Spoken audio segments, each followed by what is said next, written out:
got another good one for you today. We're heading back to the O'Leary Race Shop to get their take on the Gateway Nationals down in St. Louis. Also, we're going to do a damage report on Tate's late model. Yeah, good side's pretty good shape, so there's the rip right there.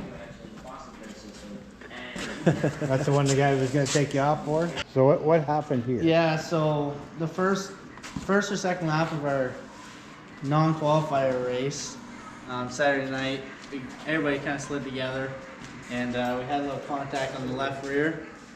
And then one of the officials there that we talked to actually on parking day, he goes like, I think your tire's going flat, like I can hear the air coming out. I was like, well, there goes our night. Like we were moving, like the car was working pretty good, so we got up to the 8th, we started 12th, got up to 8th, and we were moving pretty good, so, and then the car just slowly went away, and then I was like, well, there goes the tire. So the last 3 laps or something, it just, I could do nothing, it was just bouncing, and then the left would just grab and pull me, but, and then on this side I just got a couple. Yeah, this side looks pretty good. Yeah. Then when you get to the other sides where all the fun happened, I guess. So now review. This happened in our heat race on Thursday. Somebody cut down in front of the nose, and I guess we just domed them. I guess just drive your line and don't lift for anybody. So that's what happened there. We put the first scuff on for the weekend to kind of open the weekend, I guess. They might as well get it started, right? Yeah, and then well, actually, then we took the quarter panel out of it on Thursday as well. We just did a temporary little fix. We put some washers on it, but then Saturday we sent it a little hard after. So we were. It looks better than most of the cars that come out of there. Yeah, we're definitely using the minor bracing. Yeah, but we left there saying that we left it all on the track, so we can't hold nothing back, and bring it back in a cart if you have to. that's what I was kind of figuring when we were going down there. It's like, well, it's very unlike you to leave your skirt on the track. Usually when we leave a skirt at Buxton, we go and we get it after the races. Yeah, I snapped first lap and hot laps. I never had the car roll over so much, so I thought, oh, it'll be fine, but it rolled right over. I cut the fender and the nose all up so it clears. So we snapped it off first lap, and I seen it, and I was like, well, hope the door's still on it. But she's actually not in bad shape, so we're just gonna get her ready, and I guess everybody will know where it's going next soon. Soon, not now. Not now. Yeah, we're going to the Dresden Christmas parade tomorrow. It's a Small town. Small town that we like to go to. My grandparents own in the gas station. Esso there, Brown's Esso. So, and then just my mom's hometown too. So it'll be nice to get back a little bit with where we close to home. We used to play hockey there. You guys were in a lot of parades this year, weren't you? Yeah, we did. This will be number 3. Yeah, this will be number 3. We're gonna do Corunna's parade, but the wrap was getting installed, so it was more. It was cutting close. Yeah, so I was rather get the wrap done than go to another parade. No, then that's the other half of the T-bar that's missing off the back. It was just kind of dangling there, so took it off the ride home, I guess. Didn't need it to finish the race anyways, did you? No, we had to come off in a tow truck actually. Well, we talked about possibly loading the tow truck, because we couldn't drive the car because the rim was on, and then if you damage the dome floor, they come after you pretty good. So that's what they said in the driver meeting. They said if anything's dragging in the car, you stop and fix it before you go on. So they don't have to fix it for. No, so we had to go for a long tow truck ride through a little. I don't know if you've seen alley. Josh Rice's reaction, but when I was coming in, I seen him on the hook, and I walked by, and there's Josh just laughing at his trailer. I'm like, oh, what's funny, Josh? And he said, well, just seen the car go by on the hook. This old girl actually hasn't been towed up very much. She's been a pretty reliable 2005 Rocket, I guess. But the motor from Mike, so much power. It was all there. Yeah, and we didn't even use it all. Like, you're just bouncing and banging. So, but it held together. It ran good. So we just had to thank Mike Lewis and for the body too. I know He put a lot of work. Him and Dan both, they did a lot of work on the body, building it, bending it, just for me to go and. You did too, Tate. Give yourself credit. Yeah, with them two guys, they did a lot. So I just like them kind of people. He called me whenever we got registered, and I told him that we're going to the Dome. So he goes, "I'll send you my daughter's logo. She does hair down in Indiana way." So I was like, "Okay, cool." So he ended up sending me their logo there, and she ended up getting engaged on the Thursday night in St. Louis. Oh yeah. Yeah, she. So I just want to say congratulations to her, and she couldn't make it out Thursday night because she was getting married and all that stuff. Well, But engaged. engaged, same thing. And then this is our dirt draft guys. They put us up with a couple T-shirts, and oh, where is it there?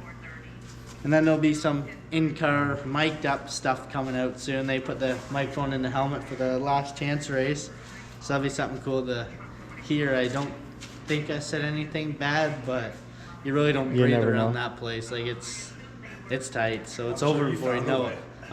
I probably did say something I don't want to, but the boss man there, he said, "Do you know how many people bet on you to win?" I said, "Probably none if they know anything." And he goes, 7 people.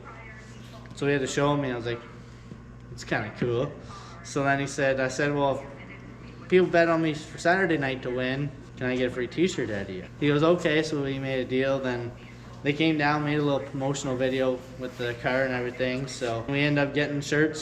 So this wasn't on last time you guys were out here, but we got B-Rad's last ride, if you can see it there still, with the number 11. Something we wanted to do for Brad Bloomfield there.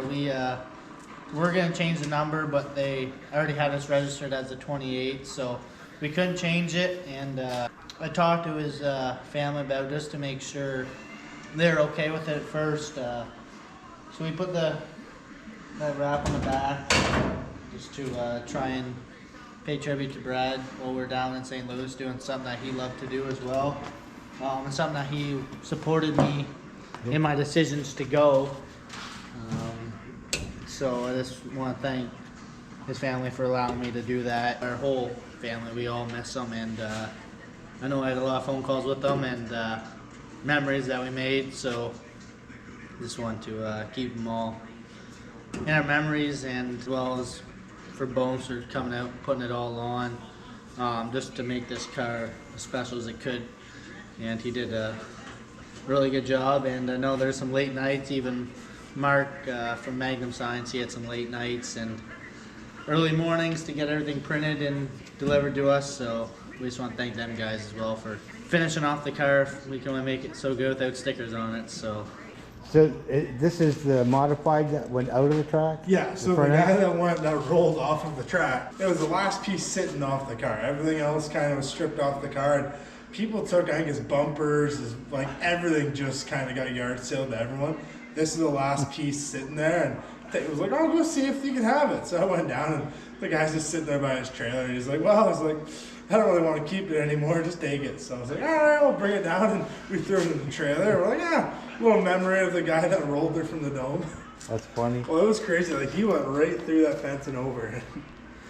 He tried to copy Medford there and tried to say you can't park there. Yeah, we saw it on TV, him go right through the fence and land upside down on the roof. There was a couple good ones that went right through the fence. Yeah. So I was hoping you weren't gonna. No, we kept her in one piece. Yeah, but just think of the replays. Yeah, That's you would have made the thrills and spills. but I've had this thing for. You should have been the guy that got out and ran down the middle of the track. Oh, so that- that guy is living Oh, large right now. So that guy, we were in the meeting, the drivers meeting, and let's just say the promoter was not very happy with him. Yeah, they said we made TSN or ESPN or whatever they had down Sports there. Center. But he said I'd rather for the racing for a slide job to win than a overweight guy running down the track. I said, well, at least I'm not getting called out for something dumb. Sitting beside Kenny Wallace there. It was the owner of Toilet Bowl. Where's that? That's in Tennessee, Clarksville, Tennessee. Okay. So sitting beside, so the owner of Clarksville, he was sitting there. Then it was Kenny Wallace, and I was sitting there. And then the promoter from another track, I forget what track, that was down in the Floridas, but just the stories that guy has, and he was we never even listened to the driver's meeting. Really, I was just listening to him. Like He talked through the whole thing, did he he? talked through the whole thing. He was saying how Kenny Strader, he goes, he doesn't like people to know he's on the social media, but he's on the social media. Yeah, he wasn't there racing. No, which no, I thought was odd.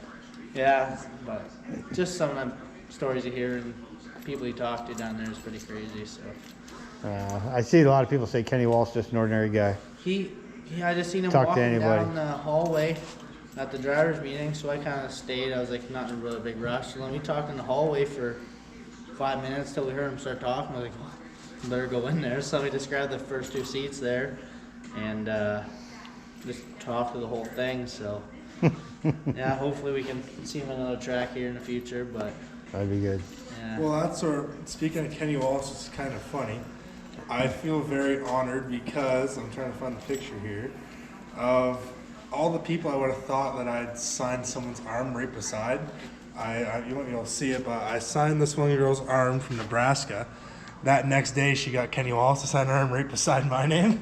So I feel pretty honored that way. I'm kind of like brothers with Kenny Wallace now. That's Yeah, funny. And that quarter panel, that came off Josh Reicher's car. Josh signed it, and then James, his brother, and then Josh's girlfriend, and then one of the pit crew guys. Or no, the other guy he races for Team Toyota. Yeah. Team Toyota, like in the rallycross stuff. Okay. And they bought a chunk of land in Kentucky, 100 acres, and then all 3 of them built houses there on the same piece of land. So, yeah, so that was kind of cool. A lot of people help each other out, and Yeah, for the most part, like you always seen, like somebody wreck or whatever, you always see another team over there helping. But like them guys, they didn't have to help me. Like I'm a nobody, right, compared to them guys. And then they welcomed all, and we took all their help too. So yeah, they just made the car work a lot. oh, that goes right to the late model community, right? Yeah. The whole thing down Yeah. there. Yeah, they definitely helped us out. And well, the right rear had on the way down or something must have blew the piggyback, the braided line. Mm-hmm. So he goes here, so he gave us a right front shock and springs and set everything else, and we just had both on the car.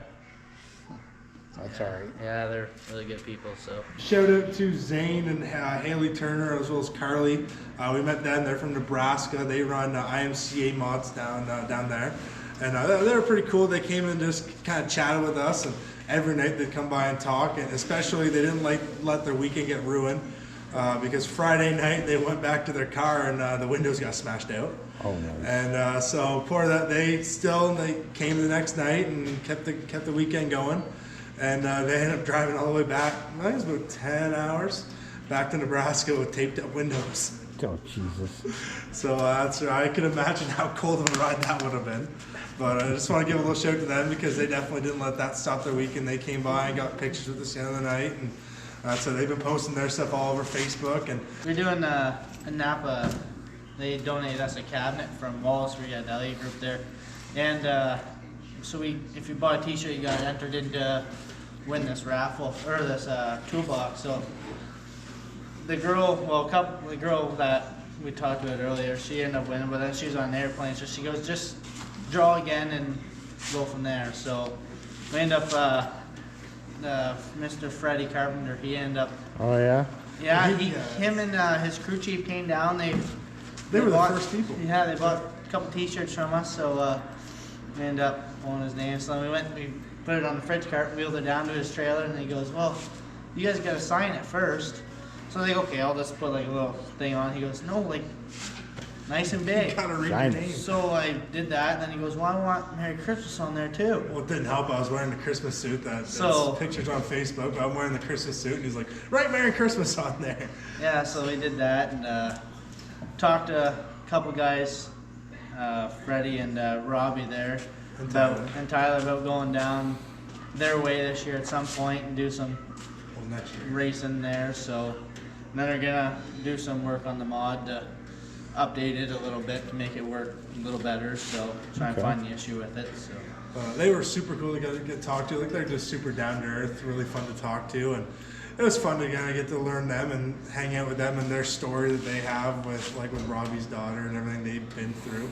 But super cool to get to meet them. And Tyler getting his one crew guy getting a little scuffle there with Super Shep. I don't know if you've seen the video there, but he got into a Steve Shepherd there at the end of the races, and Tate and I got to kind of see that when we were coming back into the pits. It made the highlights. And, it was on there. That's Oh, it. yeah. We were right there. I was hoping I was going to be in the background of my Christmas suit there. I didn't make it. Yeah, it was just something cool when you're at them kind of races and you look up in the grandstands and you see somebody wearing your shirt. It's kind of It's got to make you smile a little bit. yeah, it's like you're walking behind. It's like all these people. You could buy one of their shirts and he's wearing a Canadian. It's like that's pretty cool. So it made us happy. Especially like we're walking down, we're getting texts from a few people like, "Hey, can you buy us a T-shirt from so and so?" And we're like, "Absolutely."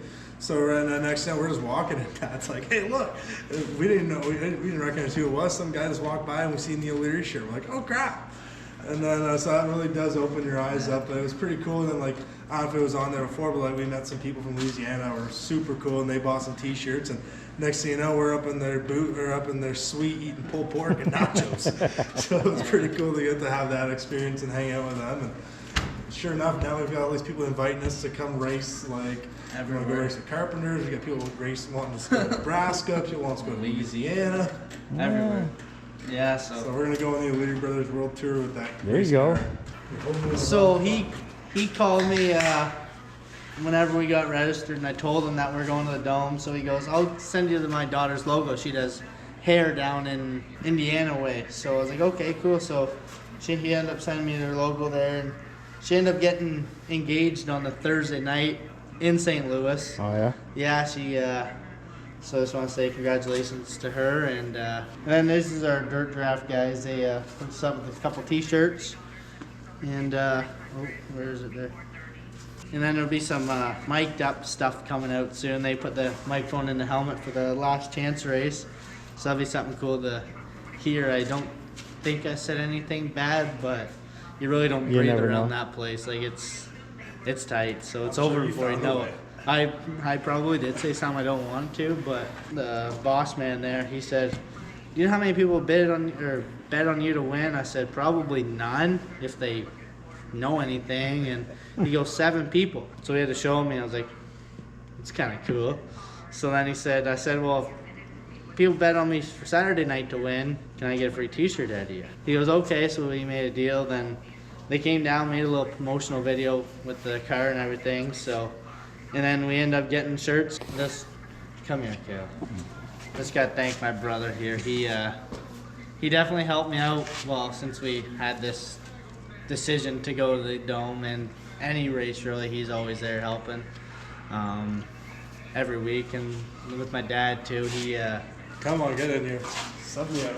yeah, he definitely helps me out every day. We work together, and yeah, he's just always there if I need a hand or with anything. He's keep me positive. I know sometimes I sell myself short, I guess he says, but You get pouty. You just said it a couple minutes ago when you said they don't know who you are. We're just a little guy. You know, you made yourself a name. Just with the local racing community, like people that called you to give you support, people that wanted their name on the car. You are somebody. You had a dream last year. You chased it this year. Very proud of you. You listened to what I was like different things I talked to you, try to get you calmed down. You are somebody. And Caleb, you are too. You guys are both good kids. I'm very proud of you. And Marge, we want to thank you. She's in the background there. Thank you for everything you did this weekend to help Tate and us. It was very much appreciated. And you are part of our race team. We do thank you for everything you do. But like I say, it's a small team, but if you got heart and want to do it, it's going to turn out good. So, Tate, you did everything you could. You worked hard every night just to get there, and you did good. Mom would be very proud. You got a ton of fans this weekend. That's just awesome to see. And you did it. You did it on your dime. I didn't pay anything, which was kind of nice. I did spend a lot of years giving you a lot of money racing, and but you did this on your own, and you should be proud of it. Everybody that helped you, and I know you're thankful for everything. But Tate, you went to the Dome. the only Canadian late model driver, and you put a show on. You weren't a slouch by any means. You friggin' you hung it all out there, bud. Like you friggin'. I was proud. Like you friggin'. You know, one time you were up to 8th. That's pretty freaking awesome. You started 14th, I think, but you were going. You would have been up. Like, I'm not saying you would have won, and we didn't go there to win. You went there to have a good time. But if you wouldn't have had that tire down, I guarantee you would have been in the top. You had top 5 potential that race. It was amazing to see. And then even in your heat, like with Davenport beside you and Turbo beside you, but Davenport in front of you. When I was taking a picture of you coming out of the dome to go to get fueled up before you went out on the track, it was the most coolest thing seeing you in Davenport and living your dream. Like there you are with the big guy, and you be proud of yourself. You've done, and don't give up on your dreams from here on out. Like work hard. That's what you did. You made sure this car ran like a dream. You made everything was perfect. Like you said, we blew a shock on the way down, but that's something we learned for next. Maybe put an old set of shocks on for trailering that far because the roads were rough. So, and he drove the whole way down there too. I was pretty proud. I got to sleep in the bunk and all the way. We didn't even leave the driveway. He dropped his phone once, so we had to turn the lights on. And he sat back down. And he dropped it again. He goes. Then he just like, I'm just gonna go to bed. So we end up. Well, then we met Dirt Dog there at the gas station. I seen that. At Bloomfield there. So we had to make sure he was awake, and he came out, and then we got our dinner for the night at McDonald's. So we seen Georgie again. Yeah, she's the little lady that works at McDonald's. We see her every Saturday on the way to the track. So well, even Thursday night, Kurt Hooker called. He just want to say like how he's happy and proud of me. So that really. How was your nerves when you got there? Or about to go out for the first heat? Yeah, like. So I pulled out onto the road and then pulled back into the dome, and you just see the lights and like the 35,000 people they said that was there. And it was, it was definitely nerve-wracking for sure. But and then coming off the track, I couldn't even get the car to idle because my legs were shaking and I was like bouncing around. I said, we're driving by like Ricky Thornton and Bobby Pierce, like all the everybody big was there. So you're driving by all them guys and they're all looking at you. So you don't know what they're thinking, but you drive by them. So that's kind of cool. So. Well, you're on the same track as them, so there you go. And we're on the same TV as them. Well, we had people bet on us to win the race they were in. So. Well, even that, Tate, we were only 6 trailers down from Winger. For those that didn't see your heat, tell me what was in your heat. It was I got a picture of the heat race. It was. Well, I know you had Jason Fager, you had Winger, you had Davenport, you had Tyler Turbo, who I'm not going to brag, but my little brother did technically beat Turbo because he got a flat tire. I beat him. So if you can say you beat Turbo, come dispute that with Tate. Yeah, so, and then only the top 6 transferred. We started. You had a couple more guys on there. We started 8 too, so it's like the top 6 spots were the World Outlaw guys, and now you got to try and pass 2 guys and keep them, the rest of them behind you. So. All it takes is 1 to go around, right? Yeah, so. Well, 2 to go around. Yeah, but so we end up not losing and not gaining any spots, so we finished back where we started, so that's a positive. Well, and didn't cause any cautions too. Like you did well, you stayed out of the way because there was one guy he caused 3 cautions just in the heat race. Yeah, but that's where you held your own, you stayed out of the way, you did well. Kept her in one piece, ish. Ish. I don't know about one piece.